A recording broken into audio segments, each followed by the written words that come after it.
Kaikuren ustez, ekoizpen arduratsua da behiak gure larreetako belarrez elikatzea eta horrela gure ingurunea zaintzea. Kaiku kilometro zero, ekoizpen arduratsuko esnea.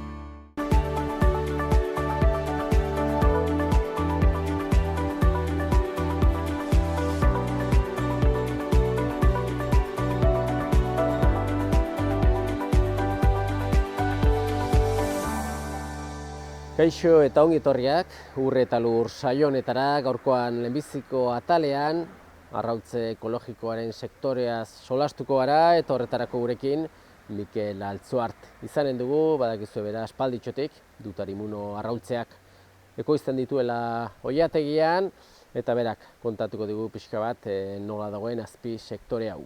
Ondotikan, Oian Argüelles izanen da gurean, bera tratantea edo hazienda saltzailea dugu eta berak ere balorazio bat egingo digu pixka bat urtea nola joan den, nola ikusten dituen nekazari eta abeltzainak eta pixka bat, hazienda prezioaren inguruan ze bilakera egin duen. Kontatuko digu eta azkenik saioari amaiera emateko Albaikideren atalean Oier Rusandizaga albaiteroa izanen da.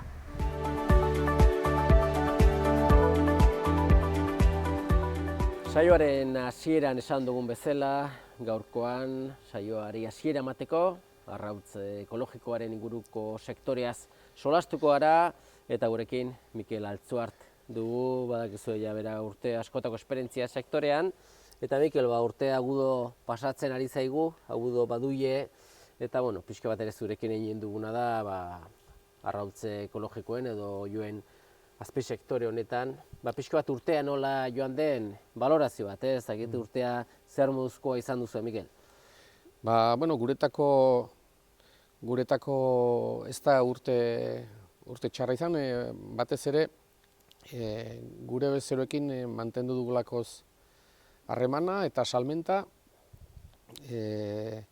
bereziki, lehen gaien kostua eta hileten segitzen du eta segitu du, eta hori aipatu dugu aitzineko aldietan ere, hori ez da berria. Eta horren ondorioz ere guk helduen urterako aurreikuspenetan zerbait goratzeko idea dugu, intentzioa dugu, behartua gaude nolabait ere, ez galtzeko gure jornala erran dezagun, ez? Bai. Eta bertsalde batetik, gauz bada guk gure bezeroekin lan egiten dugu eta ere hurbilean, ez? Nire kasuan Baztan Bidasoa Iruña, eta nahi bezala diren bertze lagun batzuk Nafarroan edo Gipuzkoan ere berdin, eusten diogu badugu bezero fidel bat hurbila. Bertze bada industrian dauden mugimenduak, ez? Eta horiek hor dauden mugimenduak, bertze ezaugarri batzu dituzte, bertze enpresa handiak sartzen dira, eta bertze kontsumo mota bada, bertze garraio mota, eta hortan konparazio bat egin behar balin badugu, erran dezakegu, inoiz ez bezala, igual hobeki eusten ari gara ekoizle txikiak edo kalidadearekin ari garenak bertze industrialak baino ez, behartuak izan dira, prezioa behartuak edo baliatzen nahi dira sortzen diren elikadura krisiak baliatzen nahi dira prezioa igotzeko, ez arroltzea azkeneko hilabetetan industriala ikeragarri igo da. Eta aipatzen da hor zer egina dute betileko izan daitezke elikagai krisiak edo eritasun krisiak edo kasu honetan betiko hegazti gripea hor endemikoa dagona, eta baliatzen dena ekoizpena eta merkatua kontrolatzeko nolabait ere, ez? Bai. Zure kasuan, Mikel, arrautze ez badakigu dela betiko produktua, oinarrizko produktu bat, eta behar badak krisi honetan ere garrantzia ematen zaio bertako produktuei eta are gehiago oinarrizko produktuei, ez? Askotan nahi izaten du gauza berexiak jan, baina aski da ez, oinarrizko produktu bat, kalitatezkoa eta ekologikoa jatea baloratu behar da, eta hor duzu pixka batzuk ere zura altxorra, ez? Ez dela gauza oso berexirik jan behar, baizik eta jaten dugun oinarrizkori kalitatezkoa eta ona izatea, ez? Bai,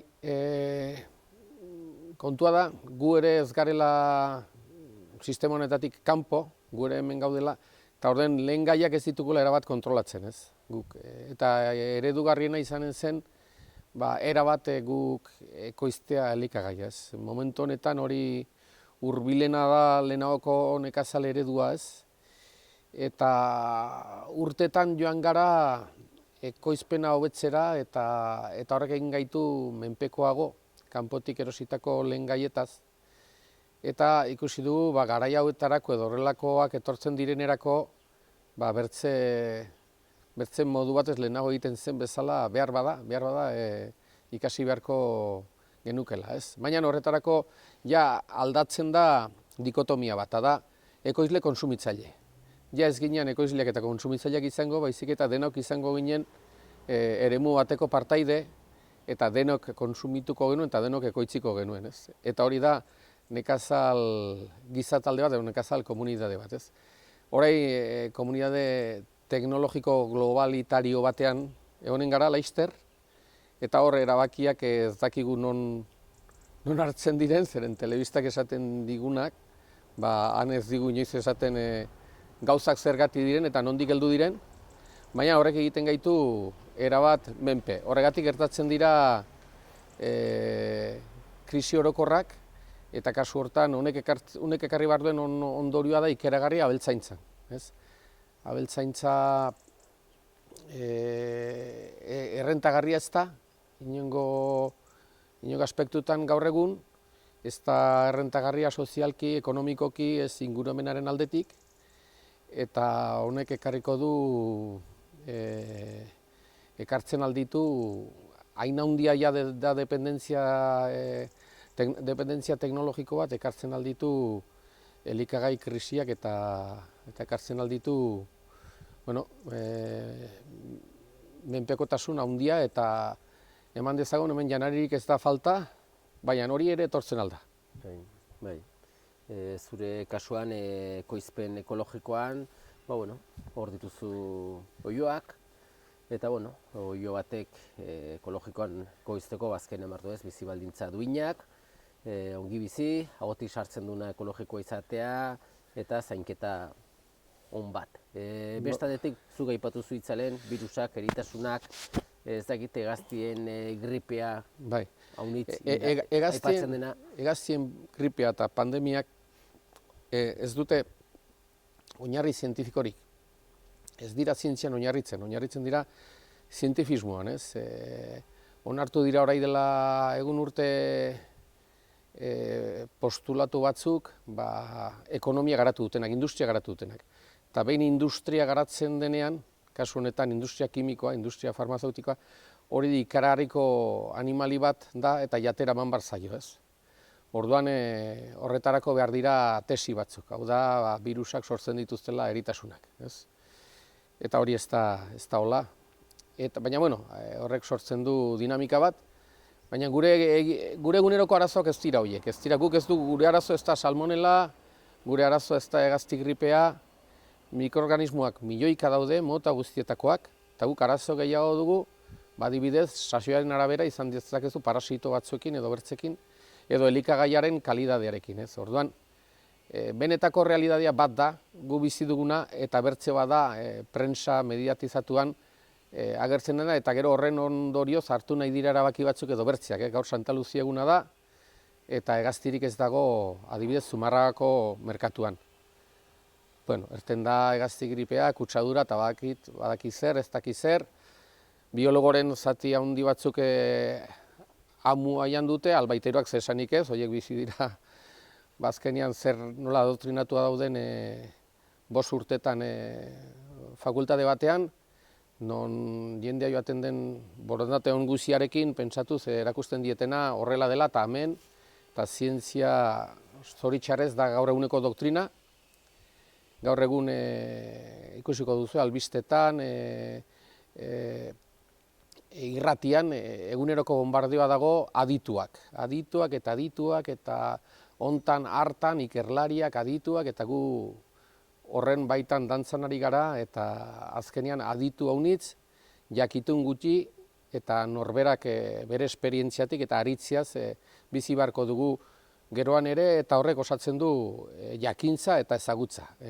Arrasmenpeko egiten ari gaituzte adituentzat eta gizarte teledirigitu bat bertzerik ez dugu, teknologikoa eta teledirigitua, eta ez dugu inolaz ere sinetsi behar komunikabideetan zabaltzen ari diren dogma horietaz. Orduan, hegaztien gripeakin jaia oiloekin edo hegaztiekin ari naizenetik hor dago gainean, salmonela ere hor dago, eta salmonelaren kasuak analizatzen ditugu kakak, eman dutenean positibo, gehienetan eman dute positibo salmonelaren bakunaren gatik. Pentsa, zertan ari naizen, bakunatzen dituzte oioak, eta gero analizietan positibo ematen du, eta da salmonelaren bakunan gatik. Jartzen dizkiete zituei 2 edo 3, eta azkenean gorputza horrek garbitu behar du, bakun horrek gorputzen sartu duen toksina guztiak, eta batzutan ez da garbitzen, eta gero analizietan ematen aldute positibo. Ze arrisku du horrek? Dagoen legedi sanitario eta autoridade sanitarioa da, salmonelak positibo ematen baldin badu, hegaztiak hiltegira bidaliko dituztela. Baina, hori da abeltzainek gure batez ere eremu honetan aspalditik pairatzen duguna. Zenbat animale sano bidaltzen da hiltegira.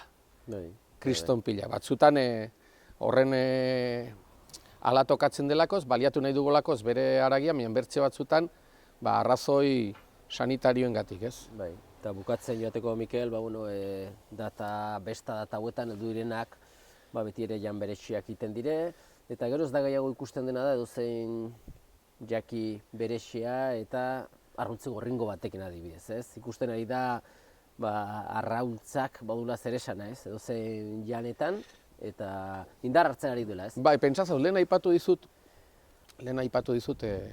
zientziaren kontua, ez? Pentsazazu, horrei dela urte batzuk zertzen arroltzea eta zer den orain.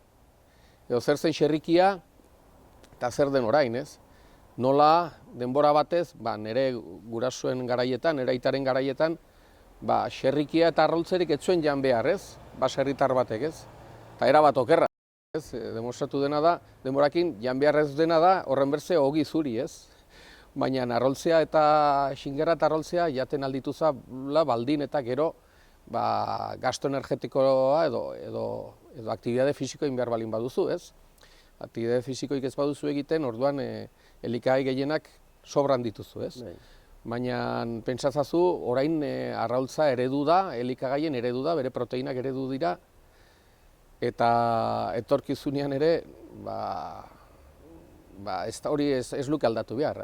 Arroltzeak sukaldean oinarrizko elikagaia da, eta dituen ezaugarriak, onura unitzek hartzen ditu, lehenbizikoa baita goseak kentzea, eta goseak kentzen balin baduzu nutrizio egoki batekin, aiz hauek ibiliko gineteke denok, ez? Eta oso sukalderi onak direnak ere, edozein sukalderik oso plater elaboratuetan, beti ere edo askotan, sartzen dute arraultze gorringoa eta beste ikutxun bate bat. Arraultzeak duena gauza ona da, ez dela sukaldari ona izan behar arraultz bat prezitzeko, ez? Denok erten dugu, adibideo zela batzen dugu, arraultze bat prezitzen ere zaki. Erren nahi dut, arraultzea ere gordinik ere jaten alda, ez? Naiz eta batzuk esango dizuten gauza alikagaia gordinik ez ziletea, nik erraten dut, lasai asko jaten alduzula gordinik, zeren oskola da sekulako babesa, eta xuringoa eta gorringoa ere bai, normalean babesten dira ederki kutsatu gabe. Ordan arroltzea da benetan salmonela transmititzen ez duen elikagai bat. Horregatik egiten dituzte analisiak kaketan, eta ez arroltzetan. Arroltzetan inoiz ez zelako zatrako salmonela. Horrela, Mikel, ikusi dugu asko badakizula, jakituna zarela sektore honetan, eta espero dugu orain arte bezala jarraitzea lanean, eta baztanen arraultzerik inoiz ez faltatzea. Eskerrik asko, Mikel. Hala izan daiela. Kaikuren ustez, ekoizpen arduratsua da behiak gure larreetako belarrez elikatzea eta horrela gure ingurunea zaintzea. Kaiku kilometro zero, ekoizpen arduratsuko esnea. Bigarren atal honetan, Oian Argoiesekin gaude, badakizue bera, hazienda saltzailea edo tratantia dugula, eta Oian, abenduan aurrera goazi, eta urtea luze joaten da, nahiz eta agudo pasatu, lan honitz inbarra da, Eta haren sektorea, ez, guztion agotan dagoen sektorea, danak nahi duguna indartzea, eta zu barrenetik bizitzen duzu pixka bat eguneroko lanean. Ezagit urtea pixka bat zuentzako nola joan den, zer bizitu duzu pixka bat, bazkenean abeltzain da nekazarekin kontaktuan oten zara, nola joan da urtia? Pues aurten urte gogorra izan da nekazarien dakota, ikusten da nekazariek belarrik ez datorri, bazkik ez datorri, eta jendea desanimetu daunitz. Azien daunitz eide hiltzen eta hola, jendea belarra ez duela bildu eta garesti dagoela erosteko. Eta horrela dago. Sumatu duzu ez, igual ikuio askotan, buruak, azkenean buruak kendu ezkio hauak entzen direre, eta bazka gutxiago emateko, eta sumatu duzu zenbait ikuiotatik, kendu behar dugu bururen bat, eta ikusi duzu ez. Bai, ara, dire, jendea, berreta marrei kontu barrian, igual 30 eta bajatu, bazka gutio behar delako, zaurten gutio bildu ere, eta jendea bixet hola dago. Bai, erosteko garesti ez, lehen gaiak, bazkak eta erosteko garesti, gasolioa, betiko, dena garesti. Erosteko garesti, eta gero saltzeko, orai momentuen aragiek sos egiten du ere, pero alaberian goratu de gehiago pentsu eta belarrata, hazienda eta baino. Bai, prezio orduan, baserritarrak hazienda saltzeko orduan, askok pixko denetarik izaten dute, diversifikatzen dute, ez dakit ze azpi sektore dagokion guen momentuan hobekixola saltzeko. Bueno, orai eguberta begira, bildotxa dago orai, gehiema bildotxa mugitzen dela, pero aurten bada beldurra ere, bildotxa momentuen ongi dago ere, pero salduko den ez den salduko, jendea beldur haunitzekin dago ere bai, eta behorrata segitzen du bete zara, pixet tranquildu da fera ere, udenta egon zen dena zeruen bezala, pero ongi dago momentu, eta haragia ongi dago momentu. Zu ezagite, azkenean hazienda mugitzen duzu, hazienda salero osten duzu, eta pixka bat ezagite nondi mugitzen zara zu pixka bat, edo nola egiten zu lan azu? Bai, denean ibiltzen gara pixka bat hemen bastan aldean, hemen inguruen, gero iparraldera pasten gara ere, eta gero Ribera aldean eta Otxagabi aldean ere ibiltzen gara bildotx eta haziendakin. Bai, zuen kasuan, batipat erosten duzue gero hiltegira eramateko, zuek hiltegira saltzeko edo? Bai, denetaik. Erosten dugu hiltzera botatzeko eta gero ere bizitako haziendakin ibiltzen gara ere. Erosi bizitako eta gero saldu berriz. Bai, zuk ere, zure terreno batzuk hartua dituzu ere, lursail batzuk, eta batzutan momentuen arabera interesantzen zugal kontzea hazienda edo ez? Bai, gehiema potroken dago egiten dugu, gartzen dugu letxalak, eta gero 15 arte eta kontzen dugu belaietan. Bai, eta gero hori saltzeko orduan nora bideratzen dituzue? Bai, deni hemen Ribera aldera Zebaderotara eta Valentzia aldera ere bai, segun hori dago momentu horietan. Bai, orokorki, lehen sektore hau egoera honetan dagoen bezala hemen, iparralde aldean antzeko parezidu, ez? Bai, denetan berdintxu dago hemen, denetan Herriberan denak izitu dire, jende azta animetzen, beldurrangatik, eta berze urtengo urteak itzen den, eta heldu urtekoan hobe hasten den. Bai, Europatik ematen diren diru laguntzak, Europas osorako izaten dire, baldintza beratsuak. Ezagit iparraldean bestelare sumatzen da beste diru laguntzak izaten direla, hango lehen sektorean dagoen nekazari hobekio bizi da, edo? Bai, laguntze gehiago hartzen dute bat ustela, diru laguntze gehiago heldu zaizkiola eta apoio gehiago igual hemen baino, pero ere aurten beldurtu dautzi. Bai, eta helduen urtari begira dagoenari kontu ez, ezagit? Berze fasten den. Bai, jende gaztea badirudi badela, ez, azkenen... Pixe ematen du hasi dela, jende gaztea pixe gehiago animetzen, pero guti dela ere. Bai, garai batean behar bada denbora, garrantzi gehiago ematen zitzaion denbora libre izateari, gaur egunean txipaldatzen ari da behar bada, ez? Jendean hau du gustoko lekuan lanean ari, hoi bai. Ez da denbora libre gutxixo, zure kasuan bezala ez, azkenean aukera izanen zenuke fabrika batean sartzeko, baina nahi guzu... Bai, nire momentu guztuaren nago eta fabrika batean guztuago momentuen. Bai, aber sektorea nola jarraitzen duen, aber prezioak ja topea egin duten ez, erosteko pentsuak eta... Ertetik igual pixi bajatuko dela, bertzatu gara estatu behar dela baino pentsue, ez dakit hor dago airean eta jendea beldurtu dago, eta kusko hortengo nego ez epasten den. Bai, gutxienez ikusentzule esan ez, bertako produktua konsumitzeko... Hoi bai, akitzen bada bengo haragie, kanpotik sarkoak hartzen eta ez da bengoa bezala izein. Bai, oso ongi hoian, eskerrak eman zuri ere eta ongi segi, beste bat arte. Min esker.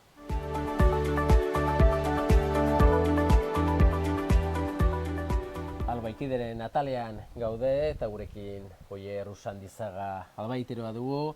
Eta bueno, Oier, badakigu beti ere kanpaina desberdinak izaten direla, eta horietako bat dugu Mingain urdinaren txertoaren kanpaina ja urtea bukatzear, eta ezagik nola zabiltzaten lanean edo nola dago gaia. Bueno, urtero bezala urten ere tokatzen da Mingain urdina aurkako txertoan kanpaina.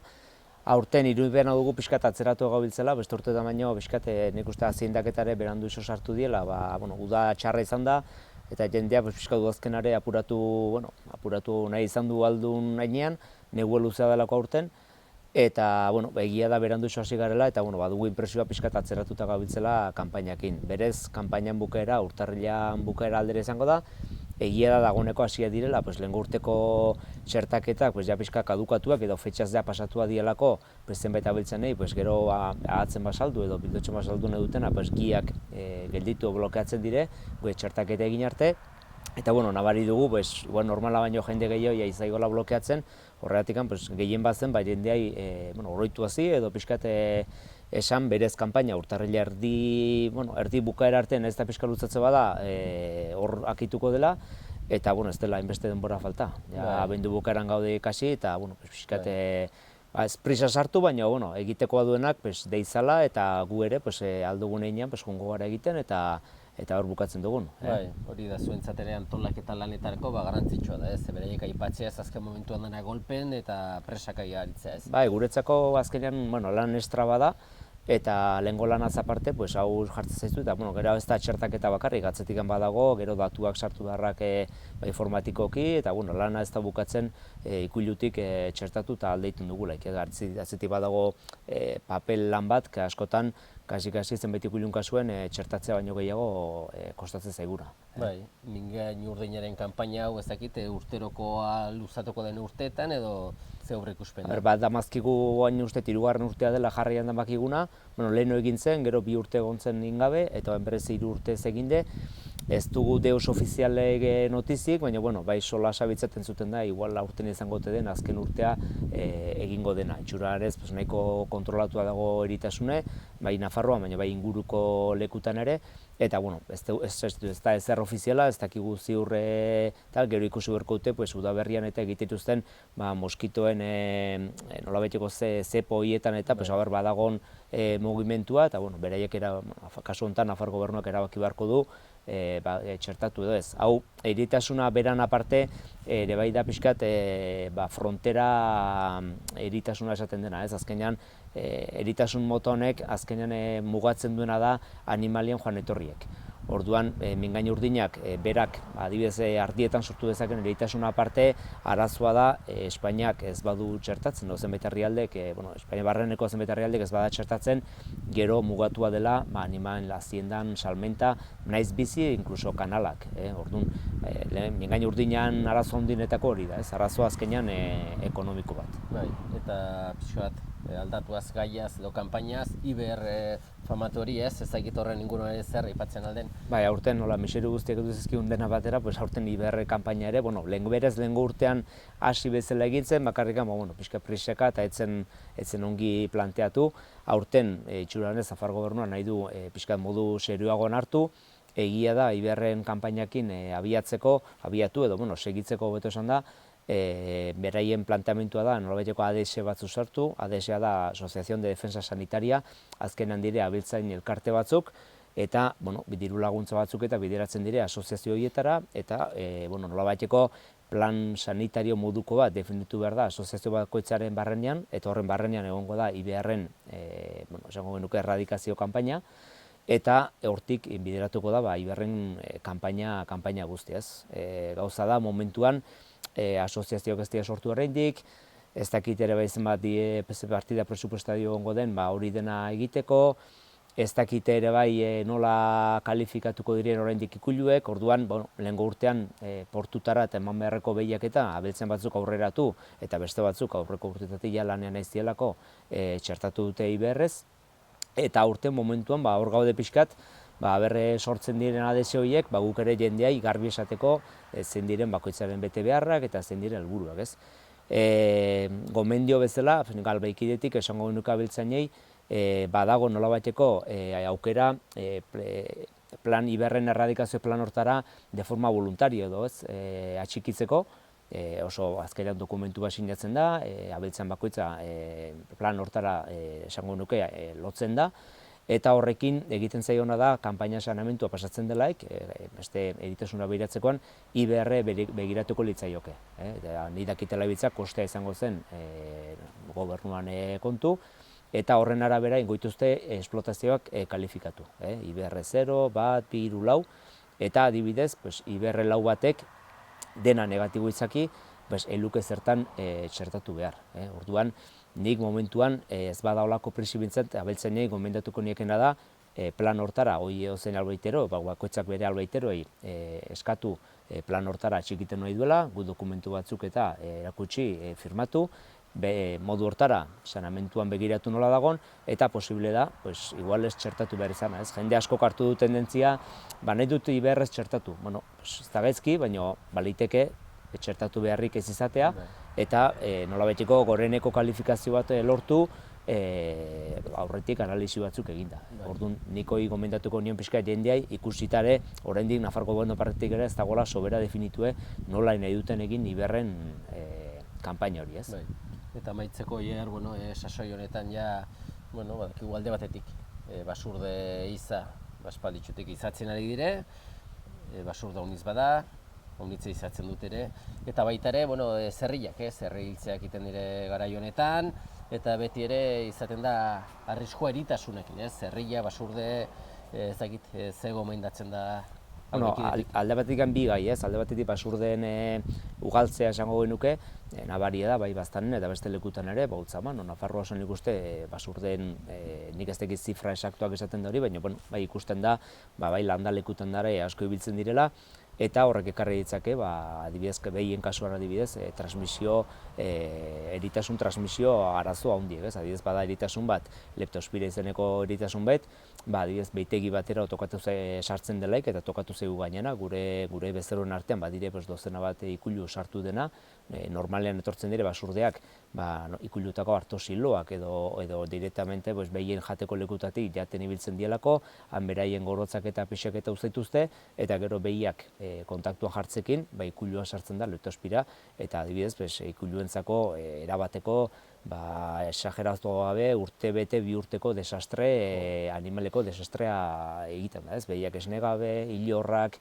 behiak eri, eta barrez.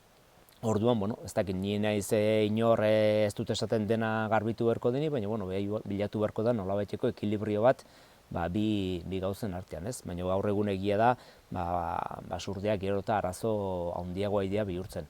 Soluzio ez dakit gehiago izatzea den, edo adibidez ikuluak ere bioseguritate aldetikan inberko dien gehiago itxi, edo soluzio bat behiratu beharko da, ez dut uste soluzioa dena giltzea denik ere, baina, esan dut bezala, nolabaiteko erdibideko zerbait aurkitu beharko da, baina bai, gure partetik manifestatu, gaur egun basurdeak beheitegietan bereziki, arrisku desentia ari dela bihurtzen. Gero hortaz aparte, belaietan egin ditzakeen kalteak eta barrez.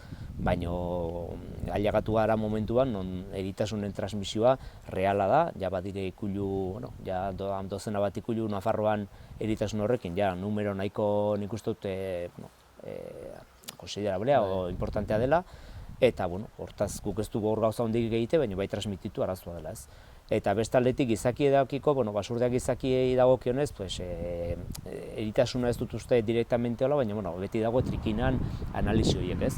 Guk ite ditugu trikinan analisiek, ehiztari batzuk edo zerriek hiltzen dielaik, tendara, ofizinara, edo guri deitu eta gu juten gara muestra eske, ekarri behar diren muestrak, beti dire masailezurrak, bi kostila tarteko muskulatura eta diafragmako puske bat, bai erregutzen dugu jendeai zerriek normalen handia dire, 200 kilo izatuzte, eta ez izateko xiurrak araigi ekartzeko momentuen, porque batzutan egia da, pixkat, parreare eskapatzen dela etortzen den puskekin, ulertzen du jendean nahi duela dena probestu, baina, analisi egiteko hori minimo bat behar dugu, 150 gramo, ez dut uste eskatzen dugunik urde ezpiko erdi ere, eta baino egia da, gero, analitikai kantitate horrek ere, konfiantza eta, nolabaiteko seguridadeare ematen diola, ez? Zibili hor, aber nondik atera muskulago puska txiki bet, ez? Egia da urtetan nabaritzen nahi gara jendean nolabaiteko bildurra galtzen nahi diola triki nahi, egia da ez dela oso gutxitan agertzen dela, nire 20 urteko lanbidean ez dut ikusi behin ere, baitut ezagunak eta bai, baina bueno, egia da jendeak pixka bildurra galdu diola, baina bueno, eritasuna hor dago, eta egia da tokatzen zaio nahi, batzutan pasatu leiteke gastroenteritis moduko eritasun bat, baina bada poblazioan portzentaje txiki bat, muskulaturan kisteak eta sortu ez da gero, tetraplegia bat edo silean gelditu daitekeen jende bereziki aurrak eta jende oso heldua, sistema immunitarioa oso bajo duten pertsonak, ez? Orduan, gomendatzea jendeak ez jeisteko vigilantzi hori, porque, ez dakit 10-15 euroko analisi bategatik, azkenean naizara jokatzen, pixkat urte hor kongeladorean eukitzea zeharri bet, igual ez duzuna konsumitu behar, ez? Horrelaxe, Oier, ikusten dugu beti ere badirela gai garrantzitsuak aipatzeko, nekazari eta beltzainak nahiko egiten dute, ez? Bere haien eguneroko lan horretan ongi aritzen dire, eta parte gauza askotaz pendiente egon barra dire, baina horrela da egoera eta aurrera egin behar. Eskerrik asko, Oier, azalpenagoak emategatik. Mila esker. Hor arte.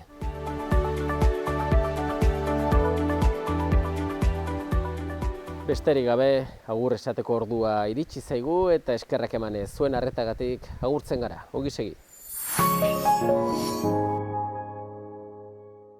Kaikuren ustez, ekoizpen arduratsua da behiak gure larreetako belarrez elikatzea eta horrela gure ingurunea zaintzea. Kaiku kilometro zero, ekoizpen arduratsuko esnea.